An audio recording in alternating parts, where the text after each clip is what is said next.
He bullied me for years without knowing I liked him. Then I blocked him, and that's when he broke. Part 1. I liked him. Even when he made me cry, I liked Leo Ortega before I even knew what liking someone meant. It started in 8th grade. He sat behind me in English and always kicked the back of my chair.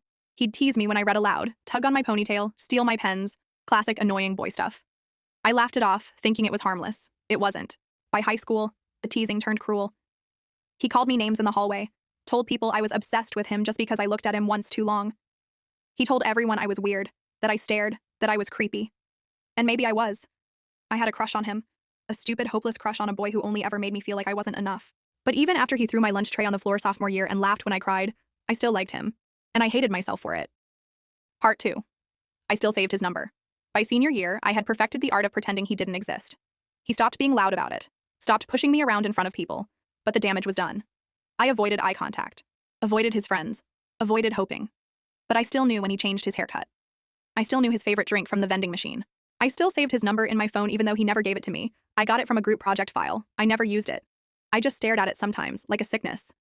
Then one day, he texted me. Hey. Just that. One word, like we were old friends. I stared at it for hours, replied the next morning with, wrong number? He said, no, I know it's you. Then nothing for 2 weeks. Part 3, he laughed. When I tried to confess. I don't know what made me do it. Maybe it was the years of holding it in. Maybe it was senior year ending and wanting to leave high school with no regrets. Maybe I was just tired. I wrote him a letter, just a short one. I didn't give it to him. I accidentally left it in the back of his notebook during class. He read it. I know he did. And that day after school, as I walked past him, I heard him laughing with his friends. Guess she really was obsessed, he said. Called it. That was it. I walked home, deleted his number, and cried harder than I had in years. That night, he messaged me. Didn't mean to hurt you, just wasn't expecting it. I didn't reply. I blocked him instead. Part 4. He cried. When I didn't come back. I heard from a friend that Leo asked where I'd gone. I stopped going to places where he might be. I skipped our last homeroom day. I didn't sign his yearbook. I pretended he didn't exist, like he had always pretended I wasn't a person worth respecting. Then prom happened. I didn't plan on going, but my best friend begged, so I went. Not for him. For me. And yet there he was. Standing alone by the dance floor, eyes scanning the crowd like he'd lost something. When he finally saw me, he froze. I walked right past him. 10 minutes later, I found him in the hallway. Alone. Sitting against the wall with his head in his hands. He didn't look like the confident jerk I'd known. He looked broken. I messed up, he whispered when he saw me. You were the only person who ever looked at me like I mattered. I didn't say anything. I left. And that's when he cried. Not for attention, not for drama. He cried because this time, I was the one who didn't come back. Part 5. He waited outside my house. I thought that was the end. Prom night, the hallway, the crying. But when I got home, he was there, sitting on the curb outside my house like a ghost from a bad dream. I froze. How did you even know where I live? I've always known, he said, not looking up. I just never had a reason to come here until now. My hands clenched around my dress. You shouldn't be here. I know, he whispered. But I didn't want it to end like that. I should have gone inside, slammed the door, told my parents. But instead, I stood there in silence while the streetlight buzzed above us. You didn't deserve what I said. What I did, he said. Back then, I was just scared of how much you saw me, of how real it felt when you looked at me. I laughed bitterly. So you humiliated me? Yeah, he said softly, because hurting you felt safer than liking you back. The worst part? I believed him. I believed every word he said because it explained every painful thing, but that didn't make it better.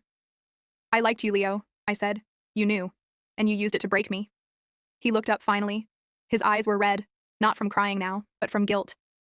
I didn't know how to like someone without ruining it. Then maybe, I said, voice shaking. You didn't really like me at all. He didn't argue, didn't try to twist it. He just nodded. Maybe I didn't know how to, he said, but I think I do now.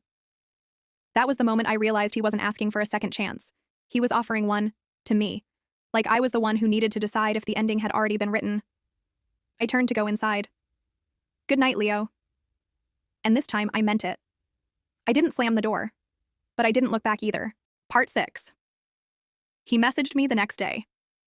I woke up to a text from Leo. I almost didn't open it, but my thumb hovered over the screen before I could stop myself.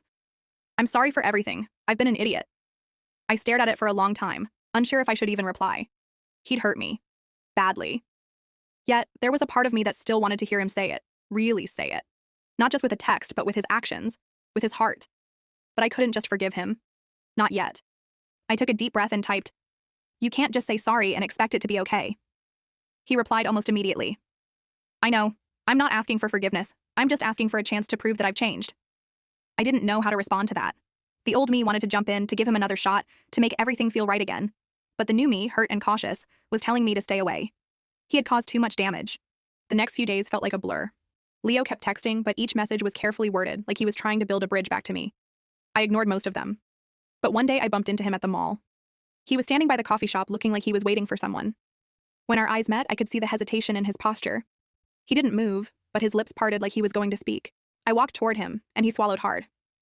"I didn't expect you to come here," he said softly.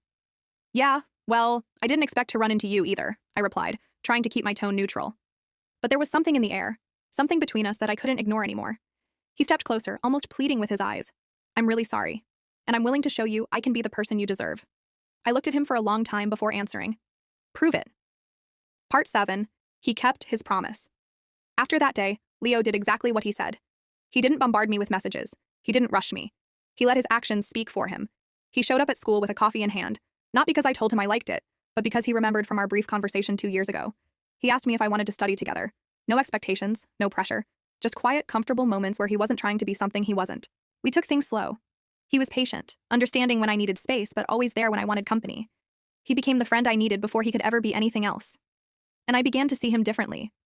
The boy who once tore me apart was now the man who was showing me, little by little, that he wasn't the same person. It wasn't easy. Trust didn't come overnight. But with each day, I felt the old scars begin to fade, replaced by something that felt real. A year later, Leo took me to the beach. Just us. The waves crashing in the background, the sunset casting orange light across the sky. It felt like a moment that had been waiting for us all along. "I've wanted to bring you here for a long time," he said. "I knew it had to be when you were ready, not when I was ready." I smiled softly, finally understanding what he meant. "I think I'm ready now." He took my hand, squeezing it gently. "I won't rush it this time." We didn't kiss right away.